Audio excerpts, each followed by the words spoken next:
2 dias intensos, feriado ponte, muito trabalho, muita conversa,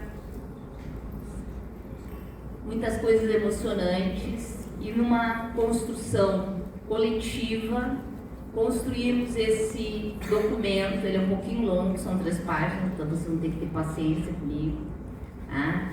Que tem referências que eu não vou citar, mas no documento publicado vão aparecer as referências bibliográficas, porque ele tem várias etapas. Carta de Porto Alegre. Entre os anos de 2000 e 2024, 122 desastres de natureza hidrometeorológica produziram perdas equivalentes a 1,8% do PIB, afetaram mais de 35 milhões de pessoas e causaram mais de 1.000 mortes no Brasil. Números ainda mais alarmantes são contabilizados pelo Sistema Nacional de Registro de Desastres. A mesma fonte mostra que em 2000 a 2024, mais de 60 mil desastres foram reportados, resultando em mais de 5.000 mortes e prejuízos econômicos superiores a 3% do PIB. Os eventos hidrometeorológicos, reconhecidos como inundações, alagamentos, enxurradas, deslizamentos de terras secas, são consequências das mudanças climáticas. E alerta, tudo que disse até agora tem referências bibliográficas. Embora um evento de muita chuva tenha ocorrido em 1941, foi a partir das mudanças climáticas que se observou uma intensificação no número de ocorrências, como demonstraram os desastres de 2023, 2024 no Rio Grande do Sul e a seca que deflagrou as queimadas em setembro de 2024. Isso para citar apenas alguns exemplos. Sem esquecer, desastres na região serrana do Rio de Janeiro, em janeiro de 2011, a seca do sistema Cantareira entre 2013 e 2014, a seca do semiárido entre 2015 e 2016 e a seca na Amazônia em 2023. O que preocupa é a repetição das tragédias, como a de 2023, que ocorreu novamente e em maior intensidade em 2024, aliada à ação insuficiente dos gestores. Chama a atenção o fato de que, embora a ciência venha produzindo informações, gerando conhecimento e disseminando alertas, esse avanço científico não tem sido plenamente apropriado pela população.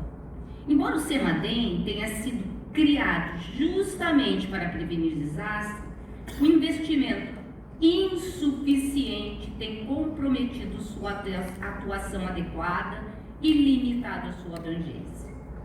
Sim, houve a reconstrução de pontes, estradas e da pista do aeroporto Salgado Filho com muito maior resiliência. No entanto, muitas residências afetadas foram reformadas e reconstruídas de forma idêntica à anterior. Grande parte da infraestrutura das cidades não foi fortalecida. Ao contrário, cidades como Porto Alegre ainda apresentam redes de escoamento com lama acumulada desde o último evento. Soma-se a isso um sistema de alertas limitados a alguns municípios, com desarticulação entre dados terrestres e hídricos.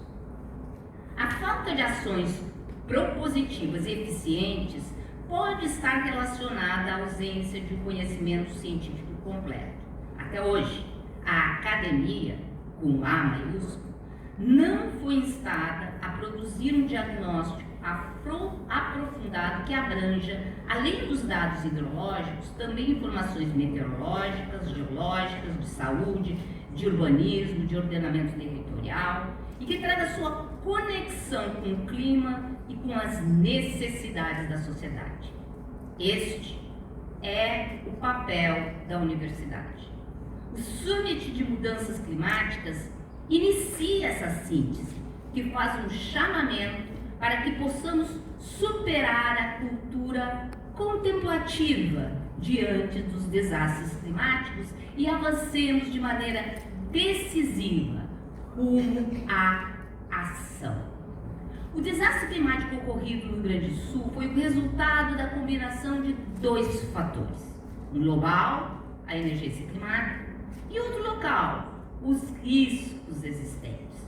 Combater a emergência climática no Brasil exige uma política eficiente de combate ao desmatamento, uma transição energética estruturada e o incentivo à agricultura de baixo carbono, com um apoio massivo aos bioinsumos. Investir para uma transição para um novo modelo econômico pode ser, à primeira vista, economicamente inviável. No entanto, à luz da destruição econômica provocada por eventos extremos, como chuvas intensas, secas, queimadas ou ciclones, trata-se da única opção viável. Os conhecimentos e avanços tecnológicos necessários para mitigar causas das mudanças climáticas já estão disponíveis, ainda que não totalmente utilizados.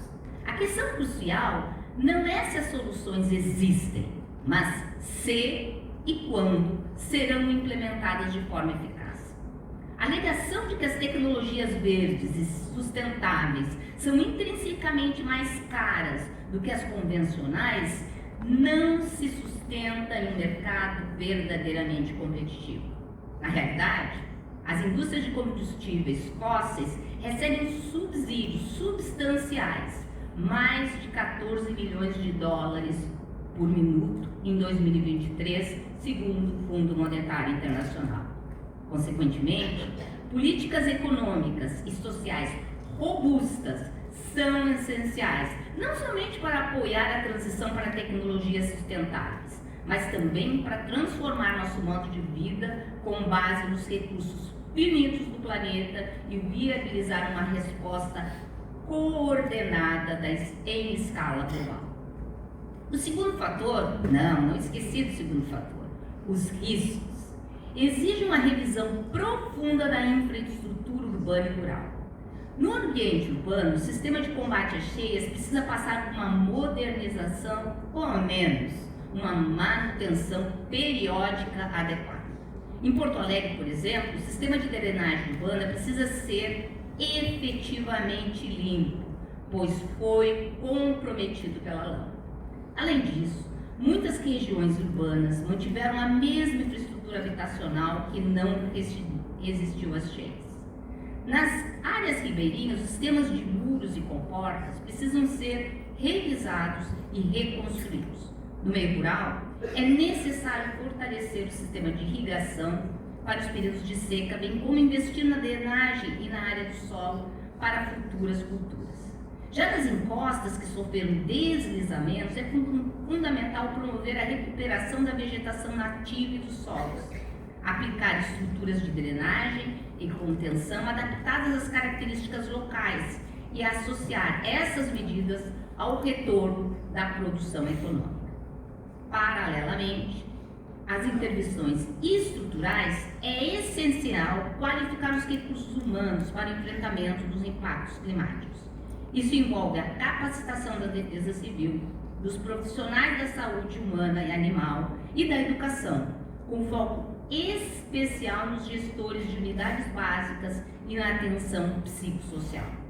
Os eventos extremos impõem agravos físicos imediatos, mas também provocam repercussões psicológicas duradouras e aumentam os riscos de transtornos mentais relacionados ao estresse. Por isso, são necessárias respostas integradas, voltadas principalmente às populações mais vulneráveis, como as crianças, idosos, pessoas de situação de pobreza e população negra. A rede de atenção psicossocial deve estar preparada para atuar em abrigos e territórios vulneráveis, com protocolos específicos para manejo de crises, prevenção de estresse pós-traumático e uso de tecnologias digitais em saúde mental, conforme propõe a literatura internacional recente. Além disso, é fundamental fortalecer o Sistema Único de Saúde no atendimento em saúde mental, com a possibilidade de expansão em larga escala, promovendo a coesão social e a resiliência comunitária frente a desastres futuros. A preparação deve incluir estratégias terapêuticas comunitárias capazes de reforçar os vínculos sociais e mitigar traumas coletivos. Além disso, a saúde animal deve ser integrada às estratégias políticas públicas, com um planejamento que considere a saúde comunitária no âmbito da saúde única. Os abrigos devem estar preparados para receber animais resgatados, bem como os tutores desabrigados, com profissionais qualificados para o atendimento de emergência e para a implementação de medidas que previnam e mitiguem a disseminação de enfermidades, incluindo as zoonóticas. Adicionalmente, as mudanças no regime de chuvas e ondas de calor intensificam as doenças infecciosas, como dengue, chikungunya, zika, hepatite, leptospirose, as infecções causadas por bactérias resistentes aos antimicrobianos, especificamente em áreas urbanas precárias e alagadas. Assim, os postos de saúde do SUS devem operar com estoques estratégicos, equipes treinadas e soluções tecnológicas que garantam a continuidade do cuidado, mesmo em cenário de interrupção de serviços presenciais. Finalmente, é necessário organizar um centro de gestão de riscos climáticos com alertas em diversas escalas de tempo e de espaço, além de definições claras sobre as ações a serem tomadas diante desses alertas. Esse centro deve ser estruturado por meio de uma parceria com o CEMADEM e NEMET, mas com a customização adequada para atender às particularidades regionais, sendo a participação da universidade fundamental nesse processo. A implementação dessas ações enfrenta o desafio de recursos insuficientes, não apenas para os grupos de pesquisa nas universidades, que identificam as soluções, mas também para os setores governamentais responsáveis pela gestão da informação e dos riscos, como o Centro Nacional de Monitoramento de Alertas, o Instituto Nacional de Meteorologia, o Instituto Nacional de Pesquisas Espaciais, o Serviço Geológico do Brasil, entre outros. Recursos e ações insuficientes põem em risco a saúde planetária. Esta Carta de Porto Alegre é um chamamento à ação. O tempo de uma observação contemplativa das mudanças climáticas e desastres já passou. A integração do conhecimento científico com as ações necessárias para a prevenção e mitigação dos futuros desastres exige urgência, mas acima de tudo, coragem. O Summit de Mudanças Climáticas marca o início de um movimento. Juntem-se a nós. Obrigada.